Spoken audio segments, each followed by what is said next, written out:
Liberté, égalité, sororité, c'était le terme, c'était le titre, pardon, du débat de ce matin, qui voyait intervenir sur scène notamment Anne Bouvier. Anne Bouvier, vous êtes metteuse en scène, comédienne et également administratrice de l'ADAMI.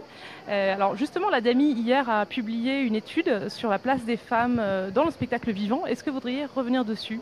Bah oui, on s'est rendu compte qu'il était temps de faire un peu un état des lieux.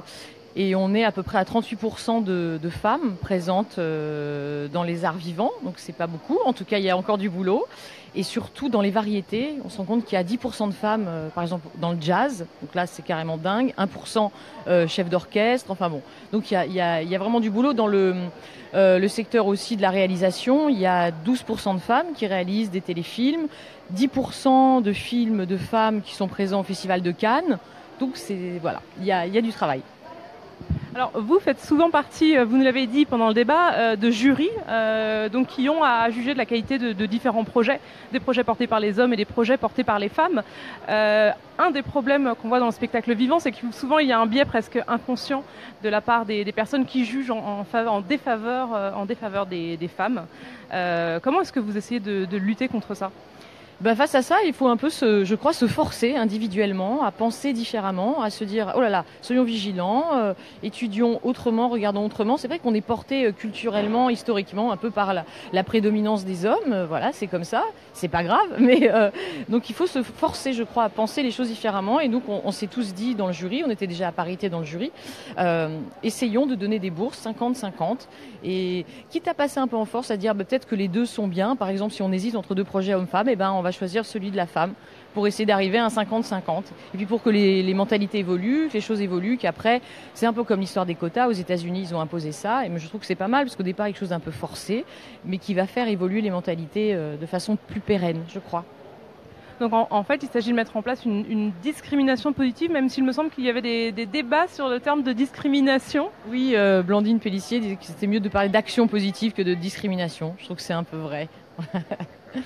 Quelle est la situation à l'ADAMI? Est-ce que vous êtes en situation de parité parfaite? Est-ce que vous allez dans cette direction?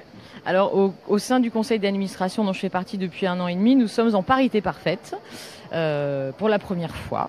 Et dans les commissions, on est à une quasi-parité parfaite. Et on est très vigilant à ça, donc on va essayer de faire passer les infos, de plus en plus de chiffres, communiquer là-dessus, et puis voir aussi peut-être mener des actions plus concrètes sur le terrain. On va y réfléchir dès le mois de septembre.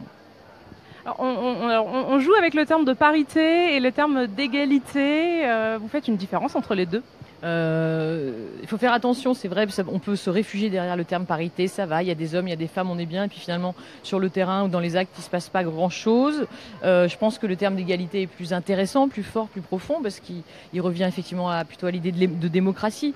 Donc peut-être qu'il faut passer par la parité pour arriver à l'égalité. Voilà, je me dis que ça fait partie du chemin. Alors, il y a une des intervenantes, et je ne me rappelle plus qui c'était exactement, mais une des intervenantes a dit finalement la parité c'est du quantitatif, c'est du 50-50, alors que l'égalité c'est du qualitatif.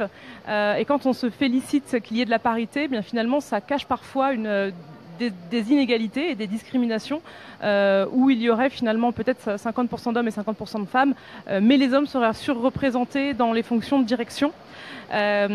Comment est-ce que à l'ADAMI on est à plutôt égalité, on est à parité et dans le monde du spectacle d'une manière générale, est-ce que vous voyez ça également?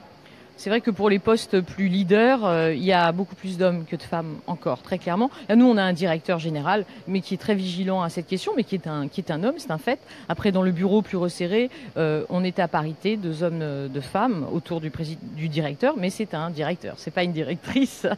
Après, dans les décisions, comme elles sont collégiales au sein du conseil d'administration, là, on est vraiment à parité et de pouvoir de vote, etc. À parité et à égalité, donc voilà. Merci beaucoup d'avoir répondu à nos questions et puis bonne fin de séjour à Avignon. Merci à vous. À bientôt.